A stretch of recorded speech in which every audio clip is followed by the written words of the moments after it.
본문은 드디어 예수님이 빌라도의 법정에 서시는 장면으로부터 시작됩니다. 최후의 만찬을 마치신 예수님은 감람산으로 기도하러 올라가셨고 가룟 유다의 배신으로 인해서 산헤드린 공회에서 보낸 무리들에게 체포를 당하셨습니다. 이제 예수님은 전혀 근거가 없는 억울하고 황당한 재판정에 서게 됩니다. 유대인들이 예수님을 체포해서 종교 재판정에 세운 가장 큰 이유가 신성모독이라는 죄악입니다. 예수님이 하나님이신데 누가 누구를 모독했다라는 건지 참 알 수가 없는 일이지만 아무튼 그렇게 그들은 말도 안 되는 이유를 가져다 붙여놓고 예수님을 몰아붙였습니다. 이 붙여진 죄명은 자칭 이스라엘의 왕이라고 하고 다녔다라는 매우 주관적이고 추상적인 죄명이 붙었던 것입니다. 당시 이스라엘 사회 안에서 신성모독의 죄라는 것은 매우 무거운 중범죄였습니다. 신정일치의 분위기가 강하게 남아있는 그 유대인 사회 속에서 신성모독이라는 것은 곧 그 사회의 구성원임을 포기하는 것과 함께 그 사회의 정체성을 부정하는 것으로서 간주가 되었던 일입니다. 비록 그들이 로마 정부의 통치 아래에 있었다고는 하지만 독특한 유대인들의 신앙 공동체에서 산헤드린 공회의 그 파워는 엄청났습니다. 그들이 주관하는 종교 재판에 한번 걸려들면 여러 가지 율법의 조항들을 끼워 맞춰가면서 비판과 정죄의 자리로 몰고 가던 그런 시대였습니다. 그러한 그들에게 있어서 예수가 바로 계시된 메시아라는 사실은 매우 큰 이슈가 될 수밖에 없는 사건인 겁니다. 그들이 그토록 소중하게 생각하고 기대하면서 바랬던 그 해방자, 구원자가 알고 봤더니 볼품없는 나사렛의 목수라는 사실이 그들에게는 믿기가 힘든 일이었고 수백 수천 년 동안 기다려왔던 그 민족적인 자긍심에도 상처가 가는 심각한 일이었습니다. 게다가 예수님은 이제까지 유대인들이 이어왔던 모든 종교적인 형식과 그들만의 유대교 문화를 모두 뒤집어버리는 날카로운 말씀을 하심으로써 그들은 이미 예수님을 눈엣 가시와 같이 여기고 있었습니다. 또한 그들이 종교 재판을 운영했던 모습을 보면 대개는 자신들의 기득권과 위상을 보호하려는 것으로서 종교 재판을 이용했던 경우가 참 많았습니다. 즉, 유대인 종교 지도층과는 좀 반대적인 입장에 있거나 자신들의 구미에 맞지 않는 인물이 있으면 애매한 율법의 잣대를 들이대면서 정죄하곤 했었던 겁니다. 마치 예전에 한국 사회에서 이 문제가 되었었던 메카시즘 논쟁, 그러니까 반공 논쟁 등과 같은 겁니다.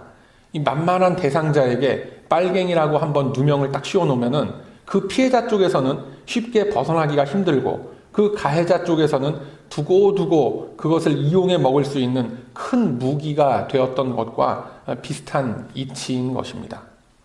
예수님이 이들에게 당하시는 재판이 마치 이러한 겁니다.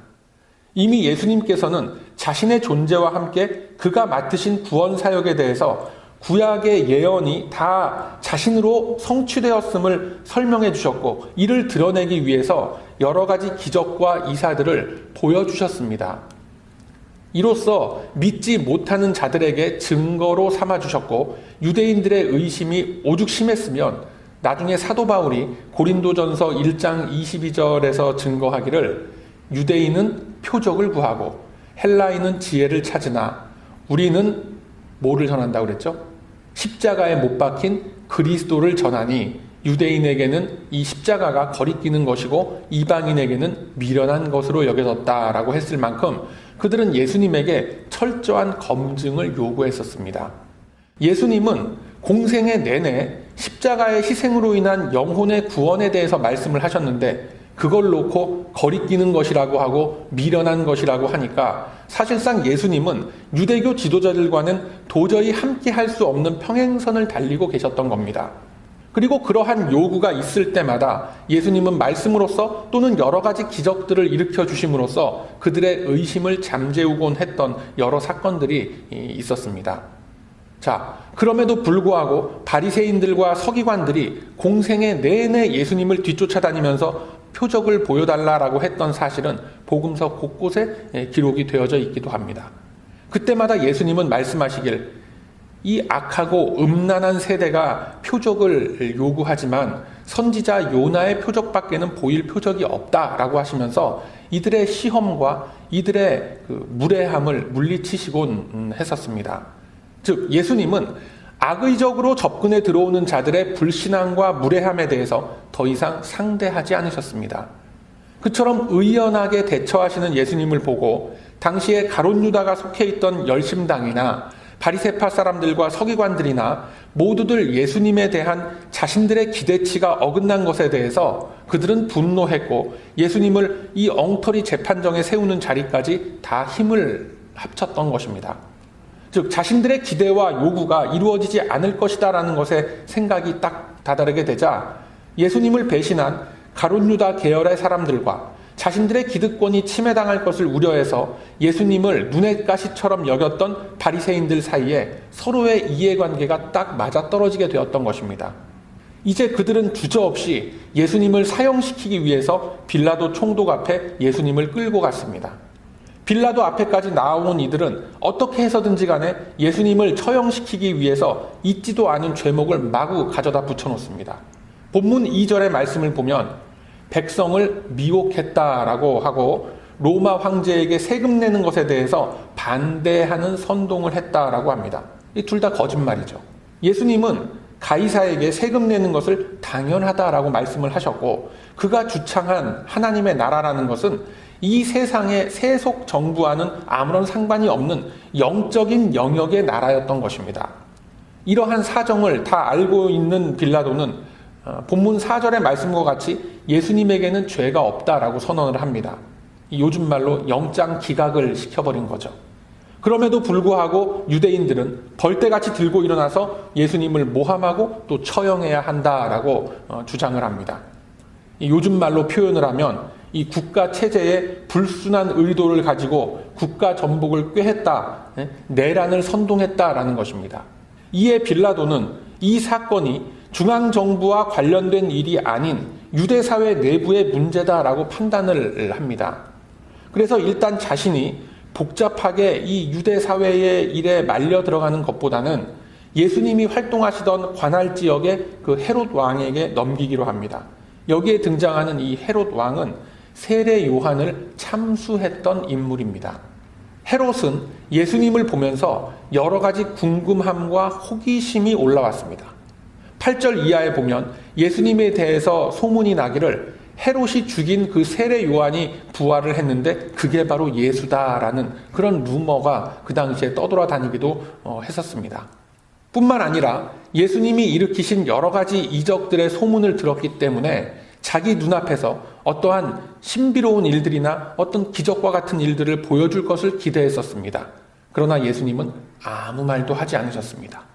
요즘 말로 묵비권을 행사하신 겁니다. 그러자 서기관들과 대제사장들이 나서서 다시 한번 예수님에 대해서 기소할 것을 주장을 했고 그들의 주장대로 헤롯은 다시 빌라도에게 예수님을 이송하게 됩니다. 자, 이것이 오늘 본문의 전반적인 내용이 되는 겁니다. 오늘 본문의 이 장면 이후에 예수님은 결국 십자가로 향하게 되고 수천 년에 걸쳐서 구약 성경에 예언되었던 여자의 후손이 뱀의 머리를 밟으리라는 것과 한 아기가 태어나서 그가 하나님의 백성들을 구원할 구세주가 될 것이다라는 모든 예언의 말씀을 다 성취하시게 됩니다. 자, 여기서 우리가 가장 중요하게 지켜봐야 할 대목은 예수님의 침묵입니다. 예수님은 얼마든지 자신의 무죄함에 대해서 변호를 하실 수도 있었고 이제까지 보여주셨던 숱한 이적과 기사와도 같이 빌라도와 유대인 종교 귀족들을 단번에 제압해버리는 놀라운 일들을 일으키실 수가 있었습니다. 그러나 예수님은 한마디도 하지 않으셨습니다.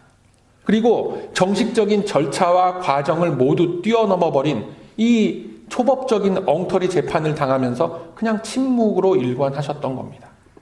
그럼 왜 이렇게 무기력한 모습으로 당하고만 계셨을까요? 이 문제는 우리들에게 많은 점을 보여주고 있습니다.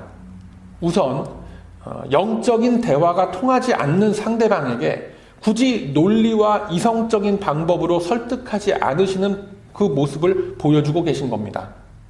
기독교 신앙이라는 것은 합리성과 이성적인 논리 판단으로서는 설명할 수가 없는 초월적인 영적 세계를 우리들에게 보여주고 있는 겁니다. 우리들이 처음 은혜를 체험하고 하나님과의 인격적인 만남을 가졌을 때를 한번 기억을 해보면 이 뭔가 말로 설명되지 않는, 보이지 않는 힘이 나의 마음을 쭉 이끌어 갔던 것을 우리는 기억합니다. 마음이 거룩하게 되고 하나님 앞에 이 마음이 향하도록 인도되어지는 것을 우리는 체험합니다. 믿지 못하던 부분들이 다 믿어지게 되고 마음이 정리가 되고 안정이 되면서 하나님을 향한 나의 마음의 문이 열리고 있다는 사실을 확인했던 것입니다.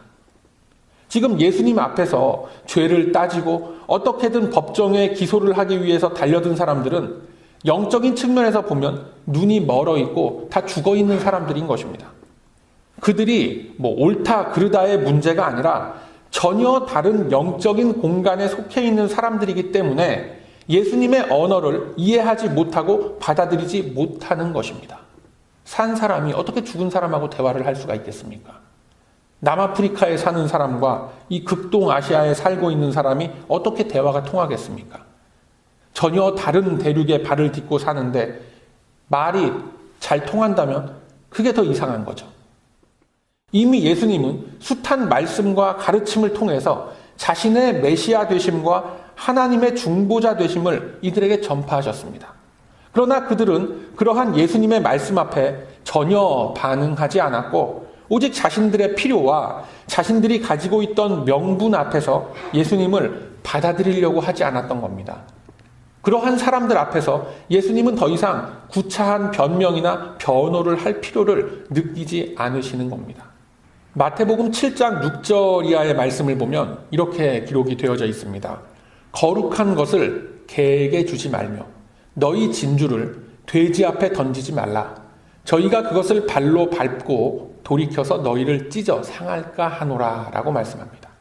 예수님 자체가 살아계신 하나님이시며 말씀이 육신을 입고 이 땅에 가시적인 존재로 실존하신 유일무이한 분입니다. 예수님의 존재 자체가 하나님이 나타나신 형상인 겁니다. 그러한 분께서 전혀 거룩과 영적인 부분에서는 더 이상 나눌 게 없는 사람들하고 무슨 말을 섞겠습니까? 보석은 보석함에 구별되어져서 딱 담겨 있을 때 그 가치가 더욱 돋보이고 인정을 받게 되는 법입니다. 바로 이러한 예수님의 모습에서 우리들은 성도의 존귀함과 구별된 모습을 갖추는 것이 얼마나 중요한 신앙의 부분인지를 깨닫게 되는 겁니다. 이 세상은 우리들에게 많은 것을 요구하고 많은 것을 질문합니다. 이 교회라는 것이 더욱 세상 속으로 녹아 들어가야 하고 교회가 가지고 있는 이 세상 사람들과 구별된 차별화된 모습들이 이게 참 불편하다라고 이야기를 합니다.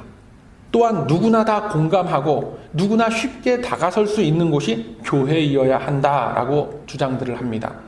상당 부분 일리가 있는 얘기입니다. 그러나 한 가지 중요한 것은 그러한 가운데에서 거룩과 경건의 모습 그리고 세상과 구별되는 하나님 은혜로 거듭난 자들만이 가질 수 있는 성품과 특징들이 세상의 것들과 섞이거나 희석되어서는 절대로 안 된다라는 것입니다. 여러분, 이 마켓에서 금방 사온 이 신선한 우유를 이미 유통기한 다 한참 지난 쉰내가 펄펄 나는 그 썩은 우유랑 섞어서 마시는 사람이 있습니까? 아무도 없죠. 똑같은 이치인 것입니다. 현대 교회 안에서도 많은 이야기들이 나오는 것이 뭐가 있냐면 부흥과 성장이라는 테마입니다. 그런데 그것이 무엇을 위한 부흥과 무엇을 위한 누구를 위한 성장인지는 구체적으로 언급되어지지 않는 경우가 참 많습니다. 막연히 복음을 널리 전파합시다 라고 하는데 많은 이들이 복음대로 살아내지 못하는 자신의 모습에 대해서는 눈을 딱 감아버리는 거예요. 사실은 전도나 선교 내지는 교회의 양적인 부흥이 첫 번째 가는 성도의 사명은 아닙니다. 많은 이들이 예수님의 지상과제다라고 하면서 널리 사마리아 땅끝까지 복음을 전합시다라고 하는데 이 좀 미안한 얘기지만 사실은 여기서부터 말씀에 대한 무식함이 확 드러나는 거예요.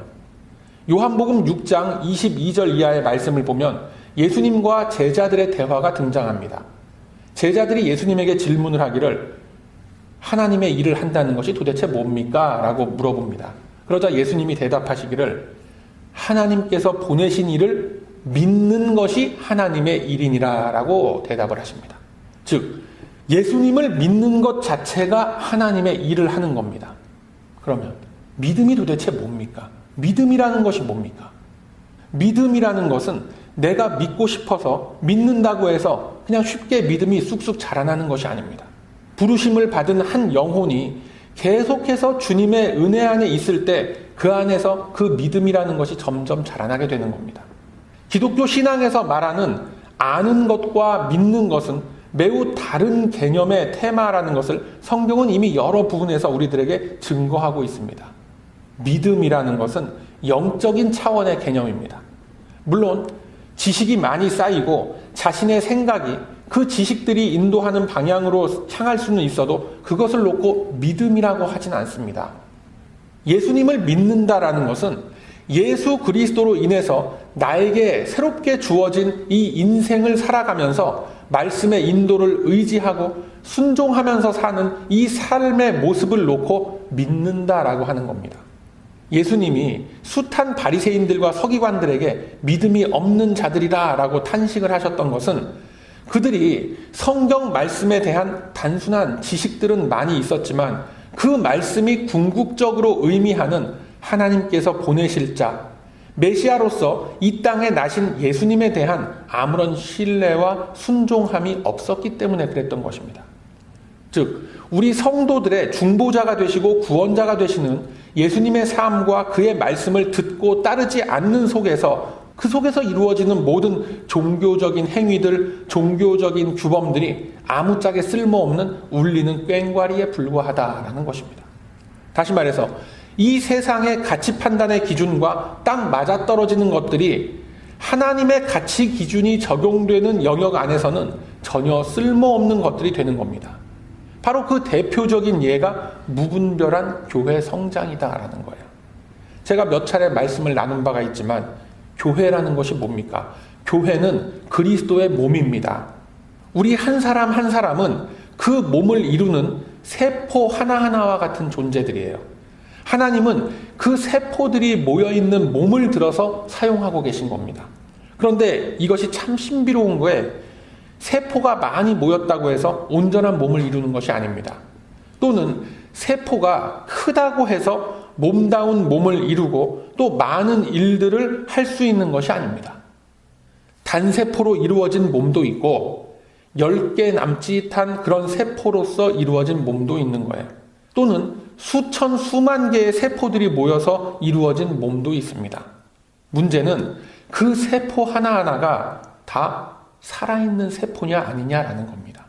그 세포 하나하나가 다 건강해야 하는 겁니다. 죽은 세포, 병들어 있는 세포들만 잔뜩 모여있는 몸이라면 그 몸은 어느 한 부분을 결국은 잘라내고 도려내야 하는 겁니다. 단 한 개의 세포로 이루어진 생명체라 하더라도 그 생명체 안에 건강한 생명력이 살아있으면 하나님은 그 세포를 하나의 온전한 몸으로서 사용하시는 겁니다. 겨자씨 비유가 바로 이 원리 속에서 나온 겁니다. 큰 나무 한 그루가 자라나서 그늘을 만들고 열매를 맺어가는 데 있어서 수천 수만 개의 씨앗을 쫙 뿌린다고 되는 것이 아닙니다. 오직 옥토밭에 떨어져서 생명을 발화한 단 하나의 작은 씨앗으로부터 그 큰 나무가 자라나는 겁니다. 뿌리를 내리고 줄기를 뻗고 잎을 만들어내고 과일을 맺어가는 겁니다. 다시 말해서 내가 얼마만큼 예수님과 밀접한 교제를 나누고 있고 그의 말씀과 그의 가르침으로 인해서 사는 삶을 나의 현실 속에서 살아내고 있는지의 여부가 그게 중요한 겁니다. 내가 이 사회 안에서 가진 조건과 가치와 나를 둘러싸고 있는 이 환경들은 하나님의 영역 안에서는 성도됨의 이유와 자격 조건이 전혀 아니다라는 사실을 여러분 꼭 기억하시길 바랍니다. 그렇기 때문에 무작정 목적도 없이 막연한 부흥과 성장이라는 것은 우리들이 다시 한번 생각해 봐야 하는 큰 문제인 것입니다. 정확하게 무엇을 위함인가? 예수님의 지상명령 그 자체를 이루기 위함이냐? 아니면 우리들의 필요와 요구 조건 등을 채워가기 위한 수단인가라는 것은 분명히 짚고 넘어가야 하는 문제인 것입니다. 교회는 대형화가 되어서 얻는 이점보다는 단점이 더 많습니다. 교회가 대형화가 되어야 많은 일을 할 수 있다라는 것은 눈 가리고 아웅하는 거짓말이에요. 교회는 크기와 상관없이 믿음과 신앙의 열정으로서 하나님의 뜻을 이루어내는 곳입니다. 이거 우리는 할 수 없다. 이런 것은 우리들이 할 수 있는 일이 아니다. 라고 생각했던 일들을 주님의 은혜로서 해내는 곳이 바로 그곳이 교회가 되어야 할 줄로 믿으시길 바랍니다. 그래서 세상 앞에서 하나님의 역사하심을 비추어내는 창문과 같은 역할을 하는 것이 그게 교회가 되고 우리 성도 각 개인이 되어야 하는 겁니다. 이것은 크기의 문제가 아니라 청결함의 문제가 되는 겁니다. 창문이 아무리 커도 뿌옇게 먼지가 다 묻어 있으면 밖을 잘 볼 수가 없고 빛이 잘 들어오지 않는 거하고 똑같은 겁니다. 작더라도 깨끗해야 하는 것이 성도의 심령이고 교회의 모습이어야 하는 것입니다. 그래서 교회는 구별된 곳이어야 합니다. 구별된 하나님의 백성들이 모여서 세상과는 전혀 다른 수단과 목적과 방법을 가지고 하나님의 가치를 이루어내는 곳입니다. 당연히 세상과는 다른 기준이 적용되어야 하는 곳입니다. 바로 이것을 직접 보여내기 위해서 예수님은 오늘 침묵하고 계셨던 겁니다. 말을 하면 할수록 이 유대인들의 덫에 깊이 빠져들어 버리는 겁니다. 예수님은 누가 보더라도 절대절명의 위기 가운데 처해 계십니다. 당시 최고의 권력을 쥐고 있던 헤롯 왕과 이 빌라도 사이에 껴서 사형 선고 당하기 직전에 몰려 있는 겁니다. 보통의 상식으로는 뭘 해야 되겠습니까? 유능한 변호사를 고용하거나 적극적으로 반론을 제기해서 자신의 무죄함에 대해서 밝혀나가야 하는 겁니다. 아니면 하늘의 천군 천사를 동원해서 신비로운 기적을 일으켜도 누가 뭐라고 할 사람 아무도 없습니다. 오히려 헤롯과 빌라도를 비롯한 숱한 그 당시 그 고위층 인사들을 하나님 곁으로 인도할 수 있는 절호의 찬스가 될 수도 있는 겁니다. 하지만 예수님은 그러한 방법을 사용하지 않습니다. 이 자리에서 예수님이 결박을 푸시고 자신을 고발했던 자들의 머리 위에 벼락이 치게 한다든지 그 사람들이 다 돼지떼로 변해서 물에 빠져 죽게 하든지 말이죠. 문둥병이 막 생겨나서 살점이 썩어 들어가게 하든지 말든지 얼마든지 예수님 하실 수 있습니다. 이제껏 성경 곳곳에서 일어났던 숱한 기적과 신비로운 일들이 결국은 삼위 하나님께서 주관하신 일들인데 왜 사용치 않으시겠습니까? 그런데 여러분, 바로 여기에 우리 기독교의 진리가 담겨 있는 것입니다. 예수님은 자신에게 쏟아지는 이 억울하고 더러운 폭력 앞에서 그것을 자신의 힘으로 대항하지 않으시는 겁니다. 예수님이 보여주시는 힘이라는 것은 맞서 싸워서 그들을 박살내는 힘이 아니라 참고 인내하는 힘이 되는 겁니다. 예수님만이 하실 수 있고 우리 기독교만이 가질 수 있는 힘과 그 진리가 바로 이겁니다. 악을 힘으로 대항하지 않는 것. 예수님이 가지신 본연의 힘이 바로 이겁니다. 꼴 보기 싫은 놈 딱 앞에 세워놓고 귀싸대기 때리는 거, 그거 예수님의 방법이 아닙니다. 로마서 12장 21절 말씀에 악에게 지지 말고 선으로 악을 이기라 라고 말씀을 하셨습니다. 이 말씀이 바로 이러한 예수님의 모습 속에서 나온 말씀인 것입니다. 이러한 힘을 보여내심으로 인해서 어떻게 됐습니까? 대제사장들과 서기관들, 바리새인들, 헤롯 왕과 그 무리들, 그리고 예수님을 기소하기 위해서 모여든 숱한 인간 군상들이 얼마나 속물이고 그들이 이제껏 가져왔던 하나님에 대한 신앙이라는 것이 사실은 얼마나 보잘것없는 사상 누각이었다라는 것이 만천하에 드러나게 된 것입니다. 뿐만 아니라 본디오 빌라도라는 유대 지역의 이 총독이 얼마나 기회주의적인 인물이고 정의와 공의라고는 전혀 찾아볼 수 없는 비굴한 인간인지 다 까발려진 겁니다. 유대인들의 어리석음과 불신앙의 모습은 이미 수백 수천 번 다뤄온 내용이기 때문에 더 이상은 말씀드리지 않더라도 이 빌라도라는 자는 자신이 가진 지위에서 보여내야 할 자신의 책임을 스스로 걷어차 버린 것입니다.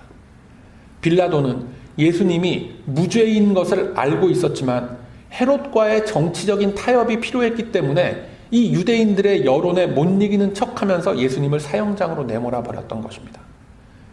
유대 지역을 다스리는 총책임자로서 정의로움이라는 것은 자신의 정치 생명 앞에서 그냥 내던져 버리는 것입니다.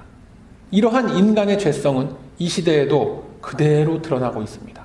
굳이 우리가 타락한 정치인들, 권력을 잡은 자들의 가식과 위선은 차지하더라도 평범한 일상을 살아가는 우리들 안에서도 너무나 흔하게 발견되는 모습인 것입니다.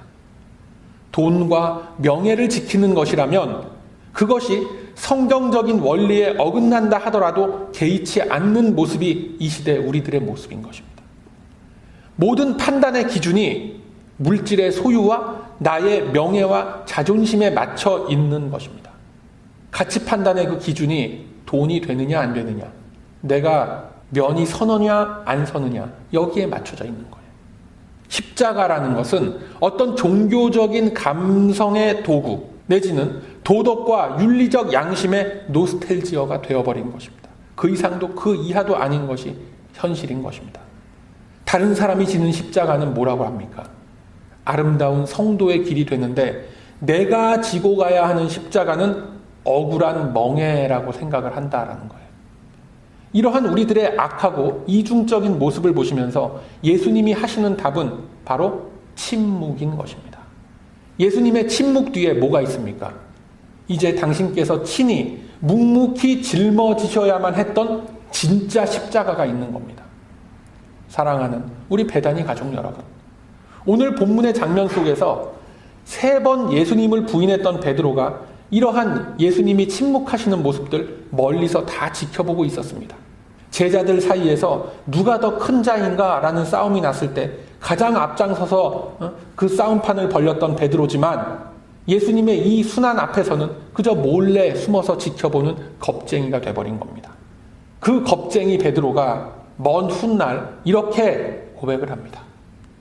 저는 죄를 범치 아니하시고 그 입에 괴사도 없으시며 욕을 받으시되 대신 욕하지 아니하시고 고난을 받으시되 위협하지 아니하시고 오직 공의로 심판하시는 자에게 부탁하시며 라고 말씀합니다. 그 다음 구절은 오늘 나누어드린 말씀 카드에도 있죠. 베드로전서 2장 24절의 말씀, 우리 함께 읽어볼까요? 함께 읽습니다. 시작. 친히 나무에 달려 그 몸으로 우리 죄를 담당하셨으니 이는 우리로 죄에 대하여 죽고 의에 대하여 살게 하려 하심이라. 저가 채찍에 맞음으로 너희는 나음을 얻었나니 라고 선포하고 있는 겁니다. 이 고백을 믿는 마음으로 살아가기를 소망합니다. 예수님은 침묵하심으로써 자신이 하셔야 할 일을 몸소 보여주셨습니다. 더 이상 세상의 죄악과 갑론을박하지 않으시고 심지어 그들마저도 용서해 주시는 길을 택하신 겁니다. 이것이 예수님의 침묵 속에 담겨있는 엄청난 우리 기독교의 능력인 것입니다. 이 능력의 힘으로써 저와 여러분도 그 길 위에 함께 서시길 바랍니다. 우리들이 믿고 의지하며 따라야 할 길을 이미 예수님이 다 보여주셨습니다. 우리들은 구별된 자로서 침묵하고 따라가면 되는 것입니다. 예수님이 하신 것과 같이 하나님의 구원 계획 속에서 자신의 몸을 아낌없이 바치신 것 같이 우리에게 주어진 이 인생의 시간 속에서 침묵함으로 보여주신 이 깊은 진리의 내용을 우리의 삶 속에 담아내시는 우리 모두가 다 되시길 소망합니다.